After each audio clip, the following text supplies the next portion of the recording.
Assalamualaikum warahmatullahi wabarakatuh. Kembali lagi bersama saya Muhammad Syafi Oktora, NPMP 1D019019. Nah, pada video kali ini saya akan menjelaskan tentang materi diskriminasi harga pada mata kuliah pembentukan harga produk pertanian. Baiklah, kita langsung masuk ke grafik pertama. Nah, di sini pada grafik diskriminasi harga pertama atau ke-1 ini dapat kita lihat jika perusahaan ingin memperoleh laba maksimum, maka perusahaan akan menetapkan harga jual sebesar P3. Bisa kita lihat di sini, yaitu penjual harus menetapkan harga sebesar P3 dan menjual sebanyak Q3.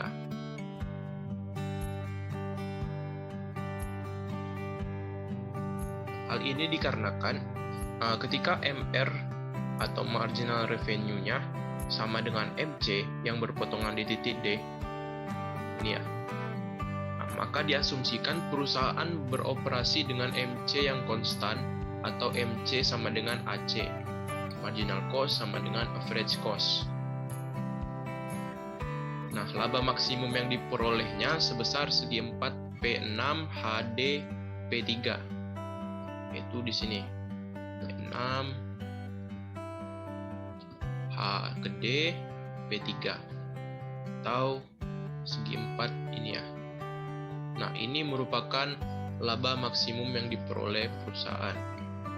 Nah, selisih P3 dengan harga di atas merupakan surplus konsumen atau keuntungan konsumen, yaitu seluas segitiga DAP3. Di sini titik D, di A, dan P3. Nah, segitiga di atas ini merupakan surplus konsumen. Sedangkan untuk segitiga yang di bawah itu merupakan surplus produsen. Selain itu, grafik ini biasanya menjelaskan kondisi pasar monopoli, pasar oligopoli, dan pasar monopolistik. Oke, selanjutnya ada grafik diskriminasi derajat kedua. Nah, di diskriminasi derajat kedua ini diasumsikan perusahaan bekerja pada MC konstan sehingga MC sama dengan AC atau marginal cost sama dengan average cost, di mana penjualan antara 0 sampai Q1 unit ditetapkan harga sebesar OP1. Nah, ini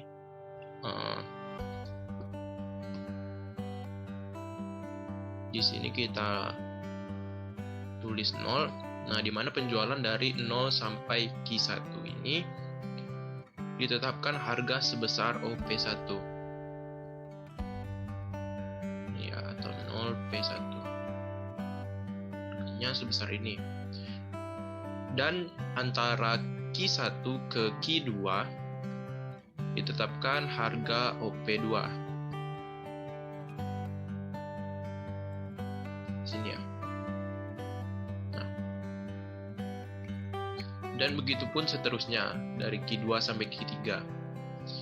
Nah, setiap penambahan penjualan 1 unit di antara jumlah penjualan 0 sampai Q1 akan meningkatkan hasil penjualan atau total revenue sama dengan TR sebesar OP1.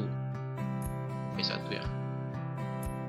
Nah, jadi setiap penjualan barang dari 0 sampai Q1 ini akan menghasilkan total revenue atau penghasilan sebesar OP1 atau harganya tadi. Nah, selanjutnya pada tingkat penjualan tersebut ditunjukkan oleh garis P1S. Nah, dari penjualan OQ1 terhadap harga OP1 tadi,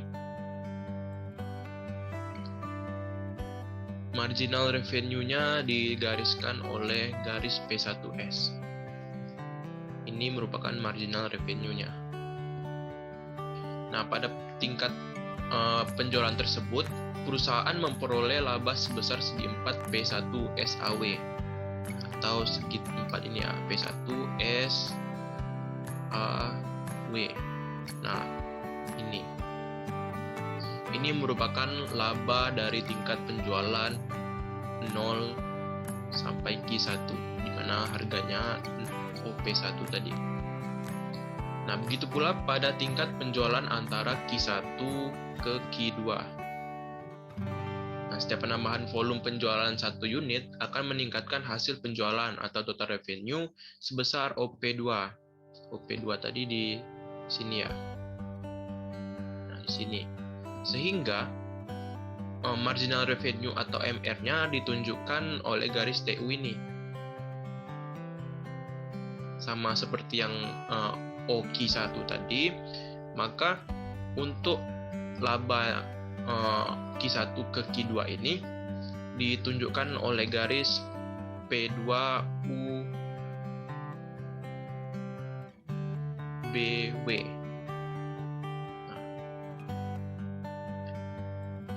Ini merupakan laba dari penjualan Q1 ke Q2. Begitupun dengan seterusnya ya, penjualan dari Q2 ke Q3. Sehingga kurva MR atau marginal revenue-nya secara keseluruhan merupakan garis bertingkat atau series of step. Di mana bisa kita lihat garis bertingkatnya itu dari sini ya, P1, S, T, U, V, dan W. Dan terakhir X. Nah, jadi garis bertingkat ini merupakan kurva dari MR atau kurva dari marginal revenue-nya. Sehingga penjual tidak akan menjual lebih dari 0 Q3. Nah, penjual tidak akan menjual produknya lebih dari rentang jumlah produk ini ya. Jadi penjual tidak akan menjual barangnya lebih dari sini. Di sini tidak akan dijual. Seperti itu. Karena akan merugi. Hal itu dikarenakan P kurang dari AC atau average cost-nya. Nih. P tadi kurang dari average cost-nya. Sehingga penjual tidak akan menjual barang lebih dari jangka atau rentang barang ini. Nah, secara keseluruhan, perusahaan memperoleh laba sebesar luas daerah yang berwarna hitam. Berbeda dengan derajat ke-1 tadi, yang dapat meraup seluruh surplus konsumen.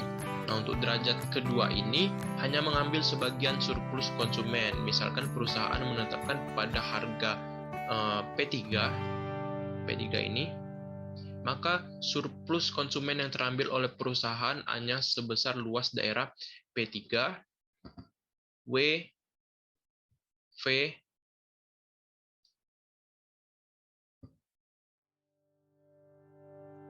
U, T, S, dan P1. Nah, hanya sebatas gambar ini ya. Bukan segitiga dari P3WP. P3WP. Bukan segitiga ini, tapi yang bagian ini. Oke, selanjutnya ada grafik diskriminasi derajat ketiga. Nah, pada diskriminasi derajat ketiga ini, laba maksimal diperoleh jika perusahaan menjual sebanyak key total unit, yaitu ketika MR total atau penjumlahan MR1 dan MR2-nya sama dengan MC. Nah, bisa kita lihat di sini MR1 sama dengan MR2 sama dengan MC ya. Di titik ini dengan MR totalnya. Nah, key total unit tersebut merupakan penjumlahan dari Q1 unit di pasar 1 dan Q2 unit di pasar 2. Nah, bisa kita lihat ini Q1 di pasar 1 dan Q2 di pasar 2. Jika dijumlahkan akan menghasilkan key totalnya.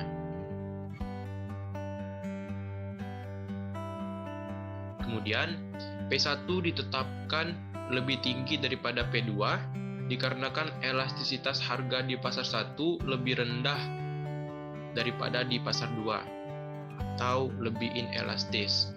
Nah, dari pasar 1 ini diperoleh laba seluas segi 4 AB P1C. Bisa kita lihat A, B, P1C. Nah, ini merupakan laba maksimal dari pasar 1. Sedangkan untuk pasar 2 seluas segi 4 DEP2C. DEP2C. Nah, bisa kita lihat ini di pasar 1 dan ini di pasar 2.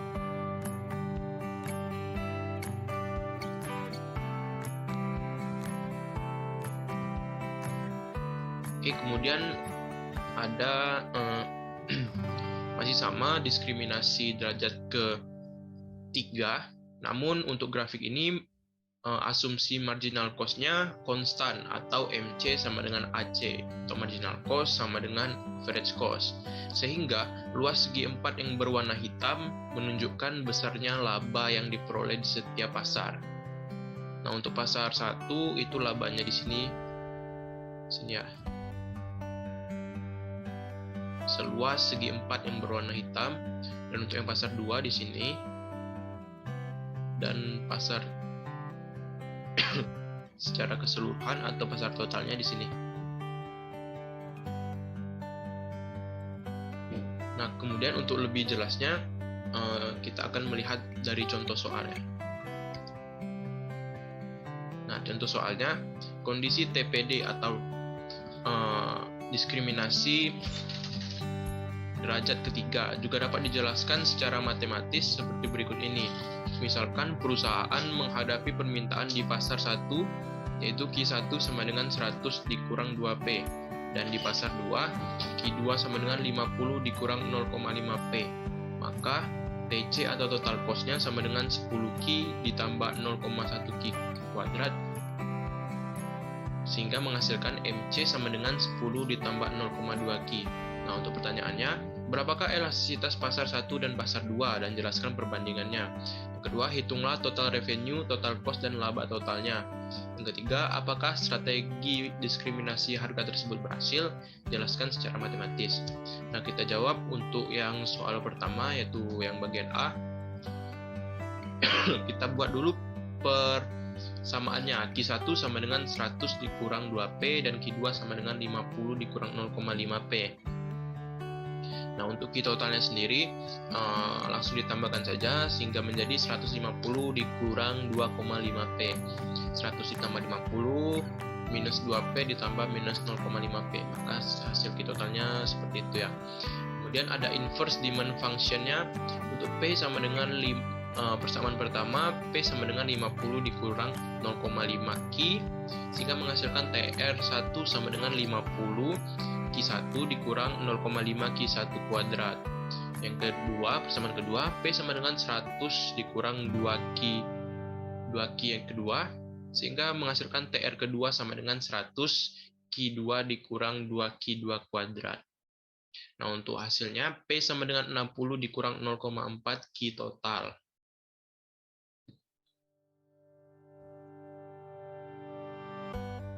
Nah, kemudian ada fungsi marginal revenue, di mana persamaan MR yang pertama sama dengan 50 dikurang Q1, persamaan MR yang kedua sama dengan 100 dikurang 4 Q2, sehingga menghasilkan MR total sebesar 60 dikurang 0,8 Q total.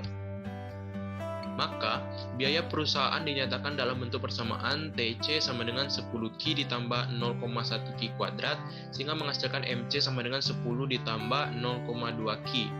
Dan MR sama dengan MC, maka 60 dikurang 0,8 Q sama dengan persamaan yang tadi, persamaan yang ini ya. Dijadikan persamaan saja, maka didapati hasil dari 60 dikurang 0,8 Q sama dengan 10 ditambah 0,2 Q itu hasilnya Q sama dengan 50 unit. Dimana pada tingkat total penjualan, MC sama dengan 10 ditambah 0,2 dimasukkan saja atau substitusi yang Q-nya tadi 50. 0,2 dikali 50, maka didapati hasil MC sama dengan 20.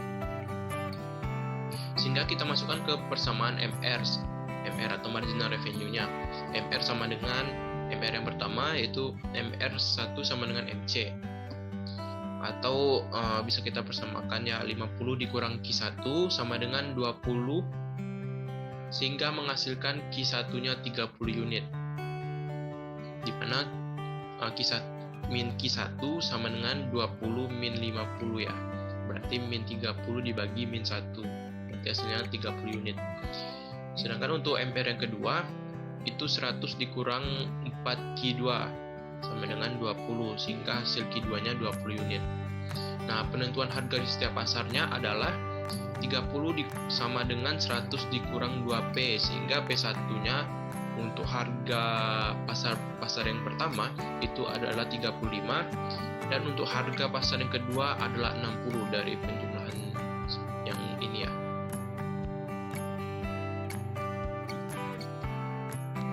Nah, sehingga didapatilah perbandingan elastisitasnya, di mana elastisitas harga di pasar 1 dengan nilai P1 sama dengan 35, yaitu P1 sama dengan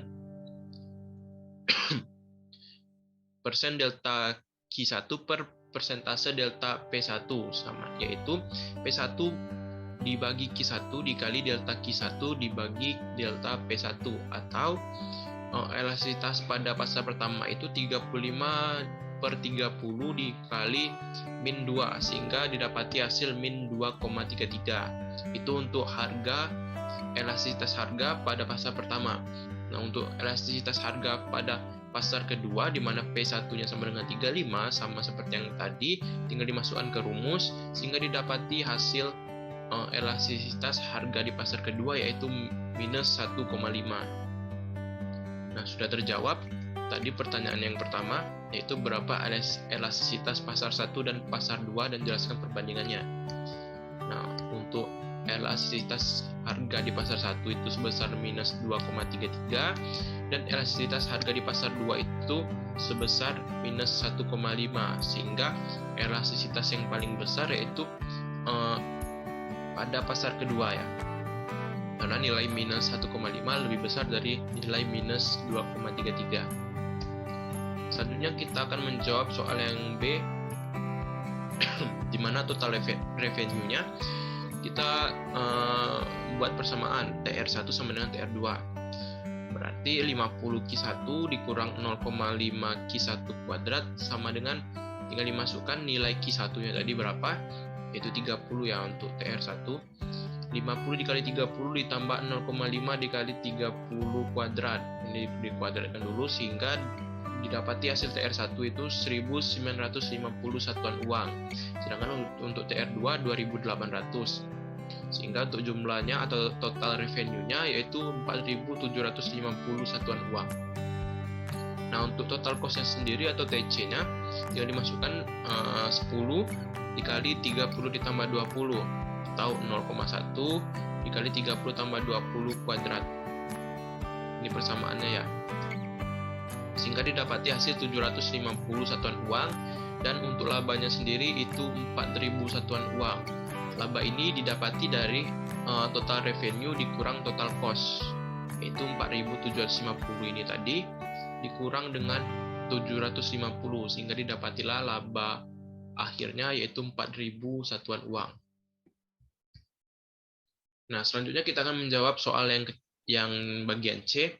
Jika tanpa diskriminasi harga, maka laba yang diperoleh yaitu penjualan total di mana Q totalnya sama dengan 50 unit dan harga jualnya P sama dengan 60 dikurang 0,8 Q. 8 Q total, sehingga P-nya sama dengan 75. Sehingga bisa kita substitusikan di mana TR sama dengan 75 dikali 50 atau harga jual dikali Q total, sehingga didapati hasil 3750, dan TC-nya tinggal kita substitusikan saja dari persamaan yang sebelumnya. 10 dikali 75 ditambah 0,1 dikali 75 kuadrat, sehingga hasilnya 1312,5, sehingga laba yang dihasilkan yaitu sebesar 2437,5. Ini tinggal di jumlahkan saja. Sorry, ini tinggal dikurangkan saja. Saya TR dikurang TC, sehingga didapati laba 2437,5. Nah, kesimpulannya Jadi total laba dengan diskriminasi harga sebesar 400 itu lebih besar dari laba tanpa diskriminasi. Dan yang kedua, harganya yaitu sebesar 2.437,5. Jadi strategi diskriminasi harga tersebut berhasil. Nah, begitulah untuk cara menjawab soal-soalnya tadi ya, yang dari bagian A sampai bagian C. Nah, mungkin itu saja penjelasan materi tentang diskriminasi harga dari saya. Apabila ada kekurangan, saya mohon maaf. Saya tutup. Wassalamualaikum warahmatullahi wabarakatuh. Sampai jumpa di video berikutnya.